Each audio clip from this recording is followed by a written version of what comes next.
Non, ce n'est pas ça. J'ai été là pendant presque quasiment un an. J'ai pris ce que l'on appelle à l'université une année sabbatique. Je suis venu vivre au Cameroun.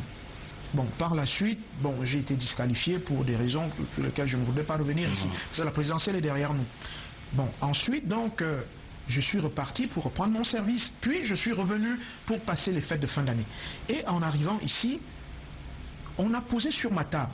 C'est un journaliste, un de vos collègues, Monsieur Jean-Bruno Tagné, du quotidien Le Jour, a posé sur ma table le dossier de Vanessa Tchatchou. Je l'ai pris, je l'ai examiné parce avec un qu'il certain pensait nombre... que vous aviez une expertise sur la question. Oui, il pensait parce que j'ai travaillé sur l'adoption. J'ai publié mon tout premier livre en 2000 qui porte sur la politique d'adoption. Ensuite, j'ai été expert nommé par le gouvernement français pour revoir en 2009 la loi sur l'adoption en République française.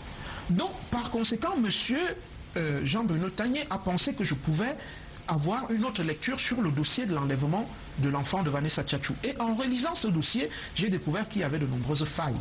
Bon, maintenant, vous dites peut-être que je n'étais pas au pays. Ce que je passe, peut-être que vous voulez poser une autre question. Oui, j'ai décidé de porter cette affaire au niveau du Parlement européen. Tout à fait, parce qu'on sait que vous aviez eu des audiences, je ne vais pas dire de haut niveau, mais assez suffisamment importantes à Bruxelles. Vous avez discuté avec les députés européens pour leur poser cette question. Et la question aussi qu'on peut vous demander, c'est pourquoi allez-vous plaindre au Parlement européen, Vincent Sostin? Non, je ne suis pas allé me plaindre au Parlement européen, parce que derrière ce que vous dites se cache ce que j'ai entendu. Qu'êtes-vous allé faire la presse officielle raconter ici. Vincent Fouda veut ouattariser le Cameroun. Non, il ne s'agit pas de ça. En réalité, ce dossier a deux volets. Le premier volet est national. C'est-à-dire qu'on vole des bébés ici et puis on les replace, on les revend à l'intérieur du pays. Mais il y a un trafic transcontinental. Donc des bébés qui sont volés ici sont revendus dans l'espace européen. Permettez que je vous fasse une toute petite démonstration. Le Cameroun, et ça ce n'est pas le président Biya, mais les fonctionnaires camerounais, des ministres camerounais, se sont toujours arrangés à ne pas ratifier les accords internationaux qui régissent le droit d'adoption, dont notamment en fait l'accord de la Haye de 1989 qui régit ce qu'on appelle en fait la traçabilité au niveau de l'adoption. Bon, ce qui signifie quoi? Ça signifie que le Cameroun, c'est un pays à part. Donc, je suis allé au Parlement européen pour dire qu'il y a des petits bébés camerounais qui sont volés et qui entrent tous les jours dans l'espace européen. Je vais vous faire une petite démonstration. Nous sommes aujourd'hui mardi. Vous arrivez au Cameroun à 16h, 17h. C'est l'heure à laquelle arrivent les premiers vols. Ensuite, vous trouvez à l'aéroport Madame X ou Y qui vous remet un nourrisson. Vous êtes accompagné de votre épouse, Monsieur Javis Nana. À 18h, vous êtes sorti de l'aéroport et vous vous retrouvez chez le premier officier d'état civil de n'importe où. C'est-à-dire, vous partez de Simalène, vous vous arrêtez à... Bon, allez... sur le chemin. Voilà, sur le chemin. Et vous allez voir ce monsieur. Vous me prenez, monsieur Vincent Fouda, comme témoin. Nous allons faire ce qu'on appelle une déclaration de naissance. On a juste besoin d'un témoin. Donc, vous et votre épouse, vous portez ce bébé. Et moi, je dis, j'ai assisté à l'accouchement. Et on vous établit, moyennant, allez... Ce que ça coûte. Non, même pas ce que ça coûte, 5 000 francs, parce que vous êtes pressé de repartir. On va vous donner un acte de naissance. Avec cet acte de naissance-là, puisque c'est déjà à la tombée de la nuit, demain matin, dès 8 h, vous vous présentez à la police, commissariat de l'immigration ou n'importe quel autre commissariat. Et vous dites, nous voulons établir un passeport pour notre enfant. Le passeport officiellement coûte 50 000 francs au Cameroun. Mais vous voulez l'obtenir en express, vous donnez 115 000 francs. 115 000 francs, à 16 h, vous revenez prendre un passeport d'un enfant qui n'est pas le vôtre. Enfin, vous ne l'avez, votre épouse ne l'a pas porté et vous n'êtes même pas le géniteur. Vous dites que c'est un circuit qui est bien huilé donc. Oui, et puis... Donc, j'ai dit, vous pourrez ressortir de ce pays avec un petit Camerounais et entrer dans l'espace européen. D'où votre présence. Voilà ce que je suis allé dire au Parlement européen. Qu'est-ce qu'ils vous ont dit? Qu'est-ce qu'ils vous ont dit en réponse à ce constat? Je voudrais d'abord vous dire que ces rapports-là sont normaux pour un homme politique. J'ai discuté avec le président du Parlement européen qui a pris immédiatement des mesures.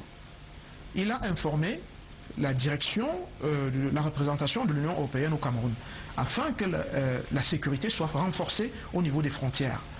J'étais encore à l'aéroport l'autre jour, j'ai vu qu'il y a des gens qui ont été sortis des avions, qui avaient des enfants. Dit, vous ne pouvez pas voyager avec cet enfant, parce que nous ne sommes pas certains que ce soit le vôtre. Le temps de vérifier.